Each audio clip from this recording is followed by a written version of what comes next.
시청자 여러분 안녕하십니까? 뉴스K 앵커 노종면입니다. 오늘은 뉴스K 방송 직후에 지난 15일 생방송으로 보내드렸던 민주노총 위원장 후보자 TV토론회 녹화분을 재방송해드립니다. 생방송 못 보셨던 분들 많이 시청해 주시기 바랍니다. 11월 17일 월요일 뉴스K 잠시 후에 시작하겠습니다.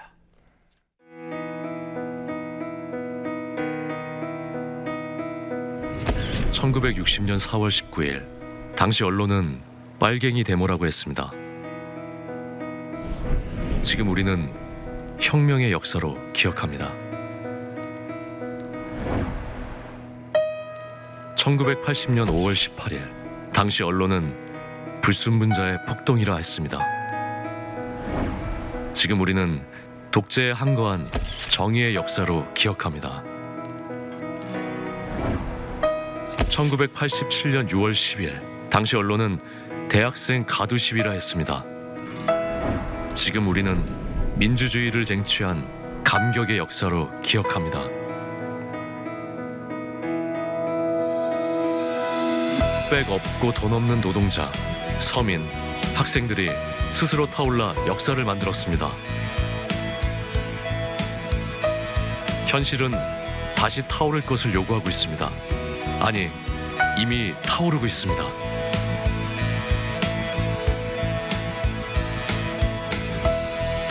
빨갱이를 종북으로, 불순분자를 외부 세력으로, 언론은 말만 바꿨을 뿐 역사를 부정하고 있습니다. 2014년 4월 1일 국민TV가 개국한 이유입니다.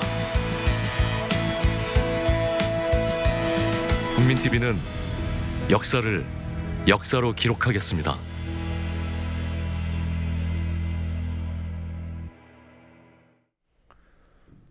이명박 정부의 4대강 자원외교 방위산업 비리에 대한 국정조사, 이른바 사자방 국정조사를 요구하고 있는 새정치민주연합이 여당이 국정조사에 동의하지 않을 경우 내년 예산안 처리에 협조할 수 없다는 입장을 밝혔습니다. 어제부터 시작된 예산심사에서 여야의 신경전도 치열해지고 있습니다. 심지어 오늘은 여야 의원들이 서로 욕설을 하는 추태까지 벌어졌습니다. 국회 교문위는 영유아 보육 과정인 누리과정 예산을 둘러싼 여야 이견으로 회의가 무기한 연기된 상태입니다. 국회 중계카메라 나가 있습니다. 곽바 PD. 결국 민주연합이 예산에 사자방 국정조사를 걸었습니다. 이러한 연계 전략은 당 차원에서 나온 공식 결정입니까? 네, 민주연합 원내대표 우윤근 의원은 100조에 달하는 혈세 낭비와 국부 유출, 비리 사건을 덮어둔 채 예산안 심사를 마냥 진행할 수 없다며 사자방 국정조사와 예산안을 연기하는 데 방침을 세웠습니다. 오전 비상대책위원회의에서의 우 원내대표의 말 들어보시겠습니다. 먼저 예산안 심사 못지않게 그간의 국민의 세금이 어떻게 낭비됐는가 조사하는 일이 시급합니다. 박근혜 대통령께서도 지난 박영선 원내대표와의 회동에서 4대강 사업에 대한 조사 요구에 대해서 공감하는 듯한 태도를 취한 바 있습니다. 유기용 수석 대변인도 브리핑에서 사자방 국정조사에 대한 대통령의 응답이 있어야 한다며 국조 결심이 과거의 비리와 단절하는 길임을 박 대통령께서 아셔야 한다고 청와대의 결단을 촉구했습니다. 이에 대해 새누리당은 예산 처리 기한을 지킬 것을 강조하는 한편 민주연합의 국조 요구를 정치 공세로 규정하고 나섰습니다. 이완구 새누리당 원내대표는 오늘 최고위원회의에서 예산안 처리는 앞으로 12월 2일이 국회의 전통으로 자리 잡을 수 있도록 하겠다며 야당의 정쟁식 공세는 자제하고 국민적 기대에 맞는 예산 심사를 부탁한다고 말했습니다. 하지만 친박계 내에 친이명박계를 제압하는 데 사자방 국조를 이용해야 한다는 의견이 있고 사자방 국조에 대한 국민 지지가 높은 상황이어서 여당 주류가 국정조사를 수용하는 쪽으로 갈 수도 있다는 관측이 있습니다. 네, 예산 구체안을 조율하는 예산안 조정소위가 어제부터 가동되고 있습니다. 여야 의원들이 서로 막말에 욕설까지 했다고 하던데요. 어떤 일이 있었던 겁니까? 네, 국유재산 관리 기금을 논의하던 중 이춘석 민주연합 위원이 경찰청 등 청사시설 증축 문제와 관련해 특정 기금 사업에 대해 감액이나 증액을 심의하면 그 사업의 추진을 인정하는 것이기 때문에 따로 떼서 사업 자체를 할 것인가 말 것인가를 심의해야 한다고 주장했습니다. 이에 반대하던 김진태 새누리당 의원이 갑자기 책상을 치며 그만하라고 언성을 높이자 강창일 민주연합 의원은 왜 얘기하는데 시비를 거냐, 조폭이냐 양아치냐며 대응했습니다. 그러자 김진태 의원 역시 어떻게 저런 양아치 같은 소리를 하냐고 맞섰습니다. 결국엔 양측이 서로 사과하면서 싸움은 일단락됐지만 여야의 예산 신경전은 계속됐습니다. 특히 이른바 박근혜표 예산을 놓고 불꽃이 튀었는데요. 정부가 글로벌 창조 지식 경제단지를 조성하겠다며 신청한 55억 원의 예산에 대해 민주연합은 전액 삭감을, 새누리당은 원안 통과를 주장했습니다. 네, 오늘 막말이 오가는 영상은 촬영이 안 됐습니까?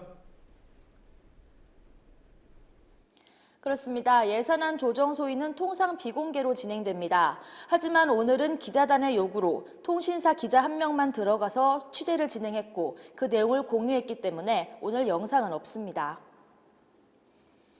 자, 보육 예산으로 인한 국회 교문위 파행이 길어지고 있습니다. 오늘 전체 회의도 일정이 잡혔다가 취소됐던데요. 여야 입장이 어떻게 갈리고 있습니까?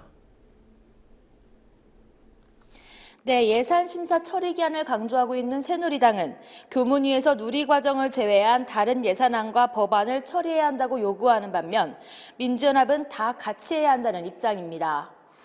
오늘 오후 교문위 소속 새누리당 의원 4명이 30 교문위원장을 찾아가 문체부와 교육부 예산 심사를 속개해 교문위 파행을 끝내자고 요구했지만 서 위원장은 양당 원내대표들이 해결할 문제라고 책임을 넘겼습니다. 새누리당은 중앙정부에서 누리과정 예산을 지원할 수 없다. 민주연합은 중앙정부가 책임져야 한다고 주장하는 지난주 입장이 그대로인데요.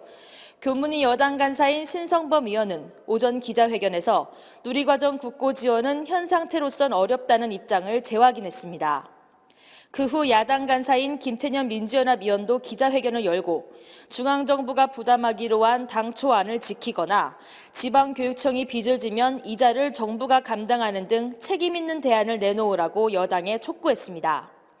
이처럼 평행선이 계속되는 가운데 내일 있을 양당 원내대표 정례회동에서 실마리를 찾을 수 있을지 지켜봐야 하는 상황입니다. 지금까지 국회에서 국민TV 뉴스 곽보아입니다. 김문수 전 경기지사가 위원장으로 있는 새누리당 보수혁신위원회가 오늘 다시 회의를 열었습니다. 당내 반발이 강했던 혁신안을 스스로 바꿀 계획은 없다면서도 당 지도부 차원에서의 수정은 있을 수 있다고 말했습니다.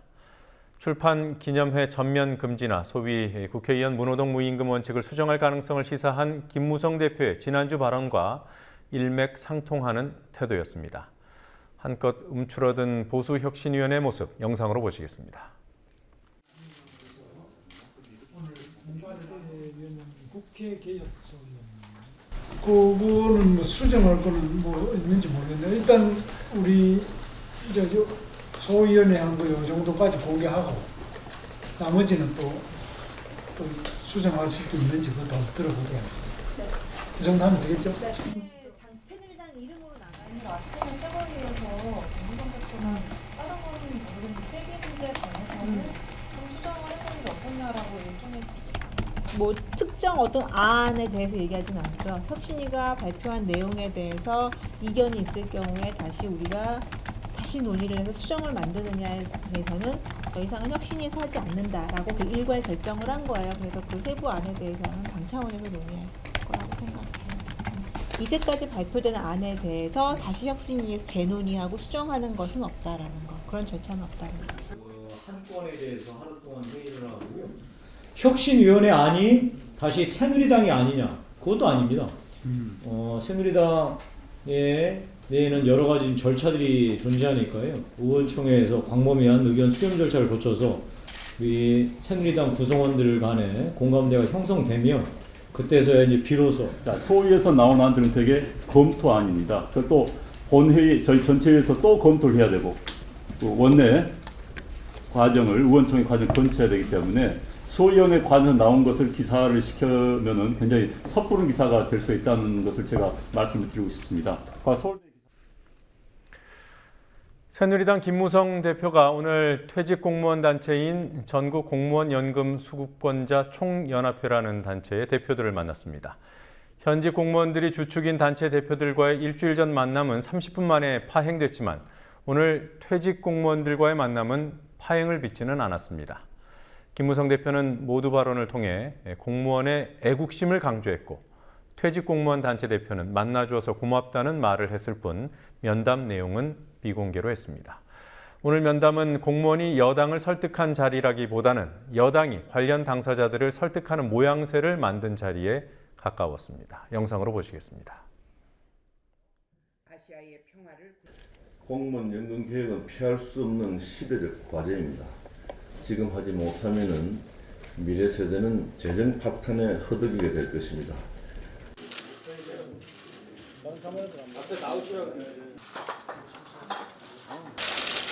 오늘의 우리나라가 있기까지 공무원 여러분들께서 국가 발전을 위해서 흘리신 땀과 희생을 저희도 잘 알고 있고 정말 참 어려운 부탁이지만은 여러분들께 마지막 애국심에 보수하는 그런 저희들 심정입니다. 저희들 의견을 충분히 들어주시는 것만 해도 마치기를 고맙게 생각했습니다. 그래서 오늘 그 회의 내용을 비공개로 하자고 한 이유가 네, 현직 공무원들도 오늘 국회를 찾았습니다. 야당이 주최하는 토론회에 참석해 정부 여당의 공무원 연금 개편안을 놓고 전문가들과 토론을 벌였습니다. 토론자들은 대통령 말 한마디에 정부 여당 전체가 작전을 벌이는 것이라며 성급한 추진을 지적했고 공무원 연금 개편으로 거둘 수 있는 재정 안정 효과가 크지 않다는 주장도 내놨습니다. 한 공무원은 거덜나는 것은 공무원 연금이 아니라 복지 투자라는 말로 공무원 연금 고갈 위기가 복지 투자를 꺼리는 현 정부에 의해 부풀려진 것이라고 강조했습니다. 오늘 토론회 현장 함께 보시겠습니다.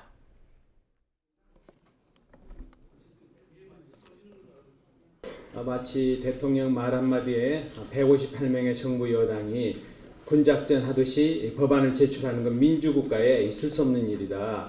우선 그 절차에서 도저히 수용할 수 없다라는 걸 분명히 했습니다. 재정 안정 효과는 뭐냐? 5% 정도다. 그러니까 아마 공무원들한테는 굉장히 가혹할 만큼 얘기를 하면서 국민들 입장에서 보면 그 5%를 하려고 했냐? 이런 이제 얘기가 나오게 되는 거죠. 이 두 가지가 이번 개혁안의 한계가 아니냐라는 생각을 할 수 있을 겁니다. 그런데 이제 공무원 연금 문제가 과연 공무원 연금만의 문제냐? 저희는 그렇게 생각하지 않습니다. 공무원 연금의 문제는 결국 공적연금 전반의 축소를 가져올 것이고 국민연금 수준을 깎겠다는 것은 더 이상은 국민의 노후에 대해서 국가가 역할을 하지 않겠다는 저는 그런 선고라고 생각을 하고요. 지금 공무원사에서 그렇게 반발을 많이 하고 있는 새누리당의 개정안이 보험료를 올려서 합친 액수가 20%밖에 안 됩니다.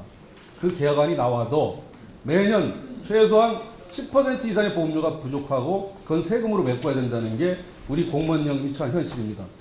공적연금 전반에 대한 강화, 이런 방향 속에서 공무원연금을 두고 이야기하는 것이 맞을 것 같고요. 이런 공무원연금이 거덜났다, 이렇게 표현하시는 것은 사실 맞지 않습니다.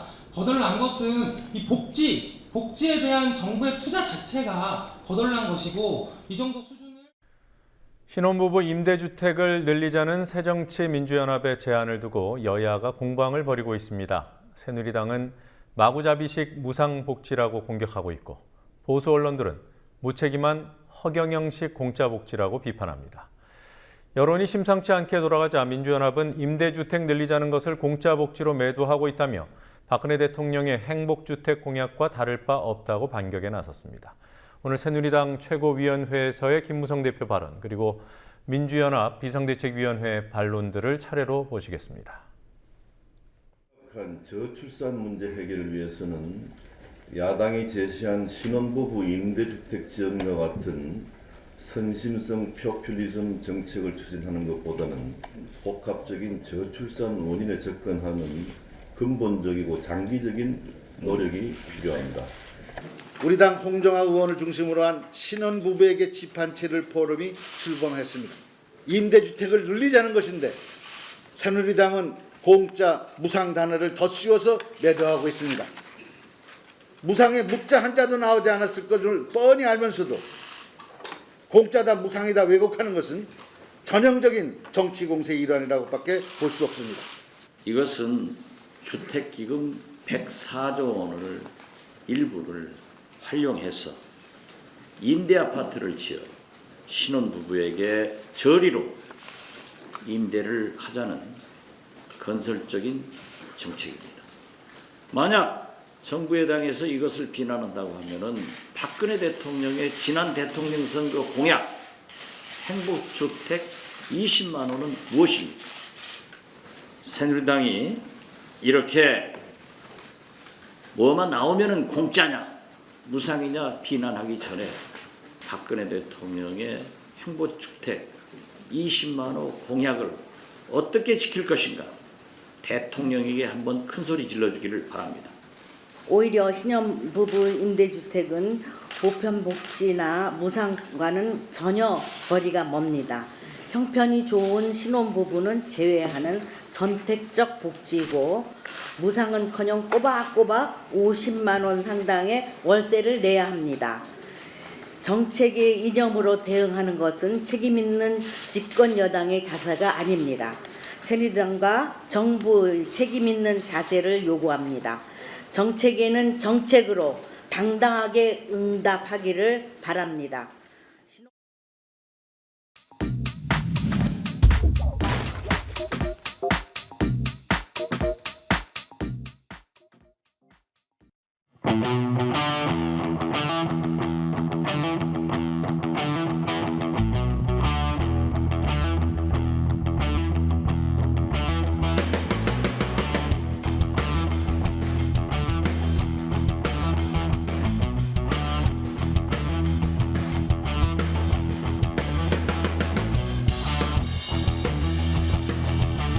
유명한 저격수로 알려진 홍준표 의원은 이전 시장이 모든 신혼부부에게 집 한 채씩 준다고 밝힌 공약을 노무현 대통령과 같은 이른바 무대포 공약이라고 공격했습니다.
지난 14일 뉴스K가 단독 보도한 한국석유공사의 2009년도 이사회 회의록에는 MB정부가 밀어붙이고 공기관들을 참여시킨 해외 자원개발 펀드에 관한 내용도 담겨 있습니다.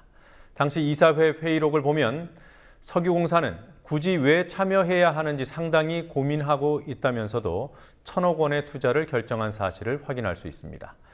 특히 당시 강영원 사장은 공기관의 공신력을 이용해서 민간 자금을 모으는 구조라고 시인했습니다. 실제로 이 펀드는 150억 원이 넘는 손실이 났고 공기관의 공신력을 이용해 자금을 모은 민간 자산 운용사들만 펀드 운용 수수료로 수백억 원의 이익을 받습니다. 김현주 PD가 단독 취재했습니다. 트로이카 펀드와 글로벌 다이너스티 펀드는 한국석유공사가 설립한 1, 2호 자원개발 펀드입니다. 지난 2009년 이명박 정부가 석유공사에 1,000억 원을 출자했고 석유공사는 이 돈을 자원개발펀드에 투자했습니다.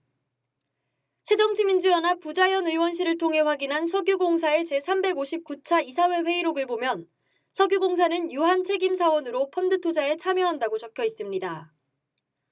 유한책임사원으로 참여한다는 것은 출자의 의무만 있고 펀드의 투자 의사결정에 영향을 미치지 못하는 투자 행태를 말합니다. 즉 1,000억 원의 세금을 민간 기업의 통째로 맡긴 겁니다. 석유공사는 펀드 설립 당시 수익성의 문제를 인지하고 있었습니다. 재무처장이 시중에 투자를 하면 자원개발 펀드보다 더 안정되고 더 수익이 나는 부분이 많은데 굳이 왜 여기에 참여해야 되느냐 하는 문제에 대해 상당히 고민하고 있다고 발언하기도 합니다. 이 때문에 석유공사도 투자 실패 가능성을 우려했지만 당시 지경부의 뜻에 따른 것으로 보입니다. 당시 이사회 회의록에는 당초에 지경부에서 추진할 때는 의욕적으로 출발했지만 투자자 모집이 여의치 않은 상태라는 설명이 있었던 것으로 돼 있습니다. 유한 책임사원으로 참여하게 된 것도 책임 회피를 위한 것이라고 볼 수 있습니다. 일부 이사가 투자 실패로 인한 책임을 우려하자 재무처장은 책임 추궁을 받을 수는 있겠지만 법적인 책임은 면하게 된다고 답했습니다. 석유공사 내부 문서에는 자원개발 펀드를 추진하는 경위에 대해 자원개발 공기업이 해외 자원개발 펀드의 투자자로 참여하여 선도적인 투자를 이끌어내기 위함이라고 명시돼 있지만 이사회 회의록에는 공신력을 이용해서 자금을 모으는 구조임을 시인합니다. 이게 잘 안 모아지니까 저희 공신력 이용해서 지금 자금을 모으겠다고 하는 구조다. 강영원 당시 사장이 의결 직전에 한 말입니다. 자원개발펀드 1, 2호는 지난해 말 기준으로 각각 159억 원과 8억 원의 손실이 생겼습니다. 이는 투자에 참여한 수출입은행의 국감 자료이고 야당에서는 추후 잠정 손실액이 700억 원을 넘는다는 주장도 하고 있습니다. 반면에 이를 운용한 민간 자산운용사들은 지난해까지 200억 원이 넘는 펀드 운용 수수료를 챙겼습니다. 이에 대해 석유공사 홍보실 측은 아직 수익에 대해 평가하기는 이르다는 입장입니다. 자원개발펀드는 사기업을 참여시키는 사모펀드지만 이명박 정부가 정부 차원에서 정책 결정을 하고 선전했습니다. 관계 법령을 개정해 수출입은행의 출자를 유도한 것으로도 모자라 에너지 공기업들의 투자자 모집용 들러리를 세웠다는 정황을 석유공사의 당시 이사회 회의록을 통해 확인할 수 있습니다. 국민TV 뉴스 김현주입니다. 이른바 최동욱 뒷조사 사건에 연루된 사람들에 대해 법원이 유무죄를 선고했습니다. 사건 당시 청와대 인사는 무죄, 국정원 직원은 유죄지만 집행유예, 그리고 청와대와 국정원 개입 의혹을 제기했던 서초구청 간부는 징역형을 선고받고 법정에서 구속됐습니다. 재판부는 구청 간부가 언론 인터뷰를 해서 사회 갈등을 야기했다는 점 등을 실형 선고 이유로 밝혔습니다. 김종훈 PD가 취재했습니다. 조호영 전 청와대 행정관 무죄, 국정원 직원 송모 씨 집행유예, 조이제 전 서초구청 국장 징역 8개월 법정 구속. 이른바 최동욱 뒷조사 혐의로 기소된 피고인 3명의 명함이 극명하게 엇갈렸습니다. 재판부는 우선 지난해 6월 청와대 행정관 신분으로 조이제 당시 서초구청 행정지원국장에게 뒷조사를 의뢰한 혐의를 받는 조호영 전 청와대 총무비서관실 행정관에 대해 유죄의 의심이 들지만 증거가 부족하다며 무죄를 선고했습니다. 반면 청와대 요청에 따라 개인정보를 제공했다고 주장해온 조이제 전 국장에 대해 재판부는 개인정보 처리자로서 책임이 무겁다며 징역 8개월을 선고했습니다. 재판부는 판결문에서 조이제 전 국장이 범행을 단순히 부인하는 것에 넘어 다른 사람을 지목하는 등 음모론을 야기하기도 했다고도 언급했습니다. 재판부는 또 허위 진술을 사실인 것처럼 언론을 통해 유포함으로써 새로운 사회적 갈등까지 유발했다며 조 전 국장의 언론 인터뷰까지 문제 삼았습니다. 오늘 선고 공판에서 징역 8개월의 집행유예 2년을 선고받은 국정원 직원 송모 씨는 지난해 6월 조이제 전 국장에게 최군의 가족관계 정보를 요청하고 제공받은 인물입니다. 송 씨는 비슷한 시기에 최군이 다니던 초등학교 관계자로부터 최군의 개인정보를 받은 혐의도, 조 전 국장에게 부탁해 최군의 가족관계 정보를 제공받은 혐의도 유죄로 인정됐습니다. 하지만 재판부는 송 씨가 국민을 위해 봉사해왔다며 집행유예를 선고했습니다. 최근 간첩 증거 조작에 가담한 국정원 직원들이 집행유예를 선고받을 때와 같은 사유입니다. 이른바 최동욱 뒷조사 사건 관련자들을 검찰에 고발해온 참여연대는 형량을 떠나 국정원의 범죄 행위가 유죄로 확인된 점은 의의가 있다고 평가했습니다. 이번 판결은 어쨌든 검찰 수사를 위축시키려고 국정원 직원이 불법적으로 검찰총장에 대한 정보를 수집하려고 했던 것이 법적으로 인정을 유죄가 확인되었다는 점, 그거는 이번 판결의 의미고. 참여연대는 청와대 개입 의혹에 대한 무죄 판결은 검찰이 항소와 추가 수사를 통해 밝혀내야 한다고 지적했습니다. 특히 수사 범위를 청와대 민정수석실로 넓혀야 한다고 주장했습니다. 검찰은 청와대 총비서관실 이번에 조호영 행정관에 대해서 무죄 난 것을 바로잡아야 될 뿐만 아니라 아예 기소하지 않은 민정수석실 관계자들에 대해서 기소도 빨리 해야 될 거다. 오늘 선고를 마친 뒤 재판부는 법정 구속되는 조이제 전 국장에게만 발언 기회를 줬습니다. 조 전 국장은 강한 어조로 저는 이 사실을 인정할 수 없습니다라고 말했습니다. 국민TV 뉴스 김종훈입니다. 삼성그룹 계열사들 중에서 오늘 5천억 원대 입찰 담합으로 기소된 삼성물산의 급여가 가장 높은 것으로 나타났습니다. 전체 직원 평균 월급이 755만 원이었습니다. 임원 급여는 삼성전자가 최고였습니다. 1위부터 4위까지 삼성전자 이사들 차지였고 1위인 신종균 사장은 지난 9개월 동안 120억 3,400만 원, 매일 4,400만 원씩을 벌고 있었습니다. 강신혜 PD가 보도합니다.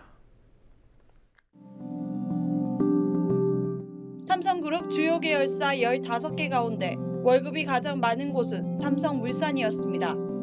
올해 1월부터 9월까지 삼성물산 직원들의 월급 평균 액수는 755만 원이었습니다.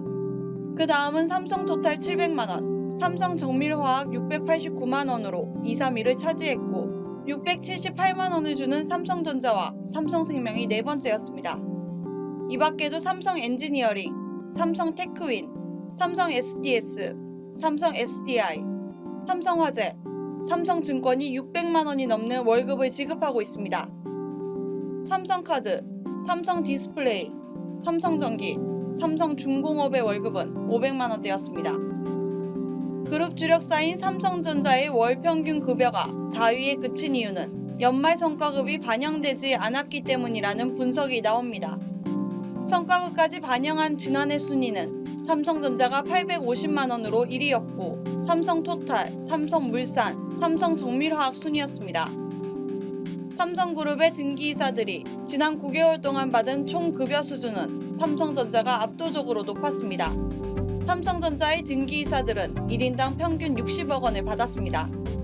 2, 3위로 나타난 삼성물산과 삼성 SDI의 경우 지난 9개월 등기이사 평균 급여가 각각 13억 6천만 원, 12억 4천만 원으로 삼성전자의 5분의 1 정도였지만 10억 원이 넘는 막대한 금액을 받아갔습니다. 삼성전기, 삼성디스플레이, 삼성화재의 등기이사들 역시 10억 원에 가까운 돈을 받았습니다. 삼성그룹 전체에서 올해 가장 많은 돈을 받은 사람은 신종균 삼성전자 IT 모바일 부분 사장이었습니다. 신 사장은 9개월 동안 120억 3,400만 원을 받았고 이는 한 달 평균 13억 3천만 원, 하루에 4,400만 원씩을 벌고 있다는 얘기입니다. 삼성전자는 신종균 사장을 포함한 4명의 등기이사에게 총 243억 2,800만 원을 지급했고 이들이 그룹 전체 순위 4위까지를 차지했습니다. 이재용 삼성전자 부회장은 등기이사가 아니어서 급여 내역이 공개되지 않았습니다. 국민TV 뉴스 강신혜입니다.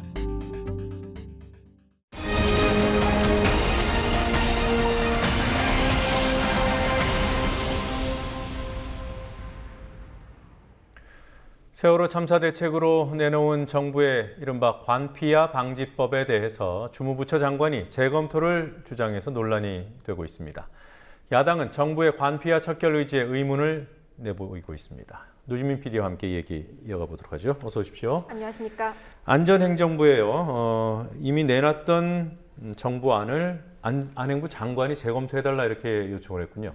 네, 지난 14일 국회 안전행정위원회에서 있었던 일이 경향신문 보도를 통해서 뒤늦게 확산됐습니다. 이날 국회 안행위에서 이른바 관피아 방지법으로 불리는 공직자윤리법 개정안이 통과됐는데요. 주무부처인 안행부의 정종섭 장관은 취업 제한 기관을 통제하고 취업할 수 있는 직역을 통제하는 방식이라면서 재검토를 촉구한 것으로 전해졌습니다. 안행부는 지난 6월 세월호 참사 후속 대책의 일환으로 공직자윤리법 개정안을 발의했습니다. 네. 그 개정안이 어떤 내용이었죠? 네, 세월호 참사의 원인 중 하나로 지목된 관피아 문제를 해결하기 위해서 고위공직자의 취업 제한을 강화하는 내용입니다. 화면 보면서 주요 내용 설명드리겠습니다. 네. 공직자윤리법 개정안 주요 내용, 그러니까 바꿔달라고 하기 전 내용입니다. 네, 지금 퇴직공직자의 취업 제한 기간이 원래는 2년이었는데 이번 개정안에서는 3년으로 늘어났고요. 또 2급 이상 고위직에 대한 업무 관련성 판단 기준은 소속 부서의 업무가 기준이었는데요. 기관의 업무로 좀 더 범위가 넓어졌습니다. 또 취업 제한을 규정을 위반했을 때 현행으로는 1년 이하의 징역 또는 1,000만 원 이하의 벌금으로 규정돼 있는데요. 앞으로는 2년 이하의 징역 또는 2천만 원 이하의 벌금으로 바꾸자는 것이 개정안의 내용입니다. 네. 이거 이제 바꿔달라는 거죠. 이렇게 강화를 하는 개정안을 내놓고 스스로 고쳐달라는 건데 야당에서는 어떤 입장입니까? 새정치민주연합 박완주 대변인은 오늘 지난 국감에서 중앙부처 4급 이상 관피아가 384명에 이르렀다고 강조하면서 장관의 이런 반응에 대해서 한심하기 짝이 없다고 논평했습니다. 또 정의당 김종민 대변인은 주무부처 장관이 국가개혁 방안에 제동을 건다면 대한민국은 병목 현상에 빠지고 말 것이라고 비판했습니다. 네. 그리고 공공기관 청소 노동자 임금에 관한 문제를 놓고 정부와 국회 간의 의견이 갈리고 있습니다. 네, 기재부가 공공기관 청소노동자들의 시급 예산 증액을 보류하면서 국회에 반발을 사고 있습니다. 오늘 국회 예결특위 소속인 정의당 박원석 의원은 국민 쪽지 예산 1호로서 예산 증액을 이루겠다면서 재추진 의사를 강조했습니다. 국회 법제사법위원회는 지난 12일 청소노동자들의 시중노임 단가를 보장하겠다면서 69억 8,200만 원의 증액을 의결했습니다. 현재 5,210원, 그러니까 최저임금 수준에 딱 맞춰 있는 청소노동자들의 시급을 노동자들의 평균 노임인 6,945원까지 인상한다는 계획입니다. 네, 이렇게 시중 노임 단가를 적용하자는 것은 원래 재경부안 아니었습니까? 네, 그렇습니다. 기획재정부는 지난 2012년에 고용노동부 안전행정부와 함께 용역근로자 보호 지침을 발표했습니다. 잠시 후 화면을 보시면요. 네. 네, 지금 보시는 것이 앞서 말씀드린 그 공공부문 비정규직 고용 개선 추진 지침입니다. 내용을 좀 보겠습니다. 네, 보시다시피 계약 조건을 보시면 정부 공공기관 근로자는 최저임금이 아니라 시중 노임 단가를 적용한다고 분명히 명시되어 있습니다. 하지만 실제로 공공기관 10곳 중 4곳 이상은 이 지침을 위반해왔고 기재부는 시중 노임 단가 적용을 위한 예산을 편성한 적이 없습니다. 네, 지금 보신 문건은 기획재정부가 만든 문건이었던 거죠? 네, 그렇습니다. 네. 자, FTA에 대한 그 협상 과정에서 국회에 대한 보고가 미진했다는 지적은 계속 나오고 있는데요. 오늘 좀 더 구체적인 내용에 있어서 비판이 있었던 것 같습니다. 어떤 일이 있었습니까? 네, 국회 산업통상자원위원회 소속 의원들이 정부가 FTA 관련 답변을 불성실하게 하고 있다면서 밀실이라는 지적을 제기했습니다. 산자위 위원장인 민주연합 김동철 의원은 지난달 22일부터 한 뉴질랜드 FTA에 대한 질의를 요청했는데 협상 사흘 전이 되어서야 2장짜리 답변 자료를 받았다고 비판했습니다. 또 한 뉴질랜드 FTA의 주요 쟁점이 무엇이냐는 질의에 대해서 정부는 2문장으로 답변했습니다. 한국은 공산품에 대한 양어 확대와 농수산 협력 그리고 워킹홀리데이 확대를 요구했다는 것, 뉴질랜드는 낙농품 시장 개방을 요구했다는 것이 전부였습니다. 네. 다음 달에는 그 호주와의 FTA에 대한 그 비준 동의안 처리하기로 한 거 아닙니까? 이 경우에는 어떻게 되는 거예요? 네, 한 호주 FTA에 관한 질의 역시 제대로 답변이 이루어지지 않고 있었습니다. 국회 외통위 소속 최재천 의원은 지난 13일부터 한미 FTA와 한 오스트레일리아 FTA 협정, 그러니까 한호주 FTA 협정에 대한 비교 자료를 요청해왔습니다. 그런데 이에 대해서 산업부는 2장짜리 자료를 제출했고 외교부는 아직까지 답변이 없는 것으로 전해졌습니다. 민주연합 김정현 수석부대변인은 FTA가 아파트 자치회에 제출된 계약서보다 못하냐고 비판하면서 세부 자료 제출을 촉구했습니다. 네. 자, 박근혜 대통령 오촌 살인 사건이라고 있죠. 이 사안을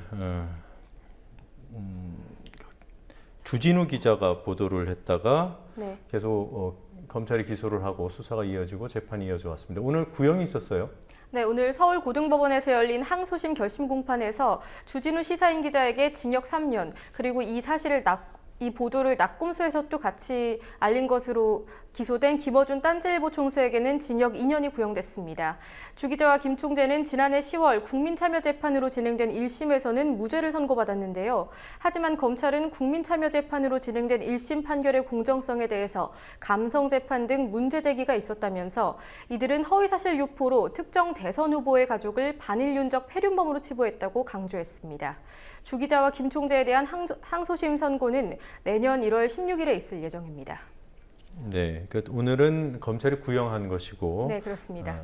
선고는 아니었다는 점 말씀드립니다. 자, 이른바 거창교도소 반대 농성이 계속 이어지고 있는데요. 군청이 직원들을 동원해서 농성장을 철거했다고 합니다. 충돌이 있었다고요? 네, 학교 앞 교도소 반대 범거창군민대책위 소속 주민들이 어제 오후 5시 30분부터 거창군청 앞에서 천막 농성을 시작했는데요. 그런데 오늘 아침 군청 직원들이 천막 농성장을 강제 철거했고 그 과정에서 주민들과의 충돌이 있었습니다. 일부 주민은 부상을 입은 것으로 확인됐습니다. 지금 보시는 화면이 오늘 오전의 상황입니다. 천막을 지키려는 주민들과 천막을 철거하려는 공무원들이 이리저리 쓸리고 있는 위험한 상황인데요. 이 과정에서 주민 3명이 부상을 당했고 또 넘어지면서 바닥에 머리를 부딪힌 대책위 류현덕 대변인은 뇌진탕을 진단받고 현재 입원 중입니다. 주민들은 다시 천막을 설치한 뒤 농성을 이어가고 있습니다. 네. 자, 거창군에서는 법조타운 건설이라고 하고 있고, 네. 또 학부모들, 주민들은 학교 앞에 교도소를 짓는 것이다 이렇게 주장을 하는데요. 이 계획은 변경 없이 추진되는 겁니까? 네, 그렇습니다. 거창군은 2017년까지 창원법원 거창지원과 창원지검 거창지청, 교도소, 보호관찰소 등이 들어서는 법조타운을 완공하겠다는 계획입니다. 그런데 주민들은 교도소 부지 반경 1km 내에 11개의 학교시설이 있다면서 부지 이전을 요구하고 있습니다. 네. 자, 오키나와 지사 선거에서 미군기지 반대를 주장하는 후보가 당선됐습니다. 네, 후텐마 미군기지의 해노코 이전 반대를 주장해온 오나가 다케시 후보가 어제 오키나와 지사 선거에서 당선됐습니다. 오나가 다케시 당선자는 주민과 함께 미군기지의 현내 이전 계획이 취소될 수 있도록 최선을 다하겠다는 당선 소감을 밝혔습니다. 또 같은 날 치러진 오키나와현 나하시장 선거에서도 기지 이전을 반대하는 시로마 미키코 후보가 당선됐습니다. 네, 일본 정부는 어떤 입장인가요? 네, 일본 정부는 예정대로 기지 이전을 강행할 것으로 보입니다. 일본 정부 대변인인 스가 요시히데 관방장관은 오늘 기자회견을 열고 하루라도 빨리 후텐마 기지 반환, 즉 해노코 연안으로의 미군 기지 이전을 위해서 노력하겠다고 밝혔습니다. 하지만 일본 언론들은 오키나와 현 지사 그리고 나하시장 선거에서 미군 기지 반대론자들이 당선되면서 정부의 기지 이전 계획에 제동이 걸릴 것이라는 전망을 내놓고 있습니다. 네, 일본 정부가 이 해노코 기지 건설을 중시하는 이유가 어디에 있습니까? 네, 오키나와는 위치적인 특성 때문에 아시아 태평양의 군사적 중추라고 불려왔습니다. 그만큼 미군에게 중요한 곳으로 여겨지고 있는데요. 화면을 보면서 설명을 더 드리도록 하겠습니다. 네, 지금 표시된 곳이 오키나와입니다. 서울, 타이베이, 상하이, 홍콩, 그리고 도쿄 등 아시아의 핵심 도시들이 오키나와 섬의 반경 2,000km 안에 있는데요. 오키나와에서 공군기가 출격하면 2시간 안에 서울까지 도착할 수 있는 거리입니다. 따라서 미군은 오키나와에만 미군 기지의 74%를 집중해뒀습니다. 오키나와 현의 18%, 무려 20% 가까운 면적이 미군 기지입니다. 특히 캠프 슈와부가 있는 해노코 연안에 새로운 기지를 지어서 미군의 육해공 전력을 결합하는 기지로 활용한다는 방침입니다. 그러니까 해노코 기지를 추가로 만드는 건 아니고 이전한다는 거죠? 네, 지금 현재 있는 기지들을 반환하고 해노코 연안으로 기지를 옮기겠다는 계획을 세우고 있습니다. 네, 자, 오늘 여기까지 듣겠습니다. 수고했습니다.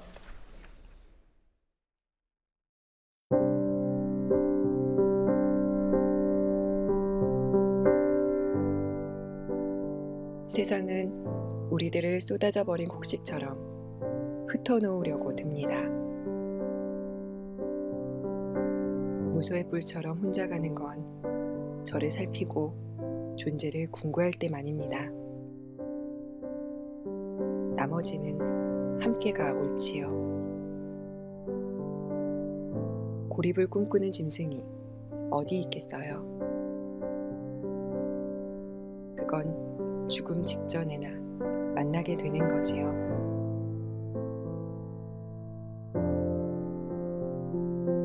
함께를 고민할 때인 듯합니다. 흩어지면 죽습니다. 더불어 함께.